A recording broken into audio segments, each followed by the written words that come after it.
ఆయన సత్యాన్ని ఎవరు వెతుకుతారో వాళ్లకు మాత్రమే సమస్త దీవెనలు అనుగ్రహింపబడతాయి. ఇన్స్టెంట్ గులాబ్ జామున్ మిక్స్ లాగా, ఇన్స్టెంట్ నూడిల్స్ ప్యాక్ లాగా, ఇన్స్టెంట్ బిస్కెట్స్ లాగా మీ దగ్గరికి ఇన్స్టెంట్ బ్లెస్సింగ్స్ ఏవి రావు.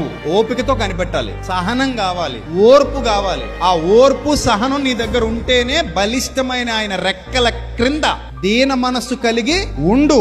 తగిన కాలమందు ఆయన నిన్ను హెచ్చిస్తాడు. అంతవరకు ప్రార్థించు, అంతవరకు ఓపికతో కనిపెట్టు, అంతవరకు దేవుని యందు విధేయత కలిగి ఉండు. తెలిసిపోద్ది. అప్పుడు దాకా బతిమాలి లేట్ అవుతుందని తెలిసేసరికి అన్నీ ఇచ్చావు ఏడిచావు అన్నాడు అనుకో, జేబులో చేయి పెట్టిద్దాం అనుకునే టైంలో అనేసాడు అనుకో, అలాగా అమ్మా నీ నిజ స్వరూపం బాగానే తెలిసిందిరా, ఇంకెప్పను ఇచ్చావు ఏడిచావు వెళ్ళవయ్యా, నువ్వే ఇచ్చావు ఎంతసేపు అడిగించుకొని అంటే ఇంకేం చేస్తాం.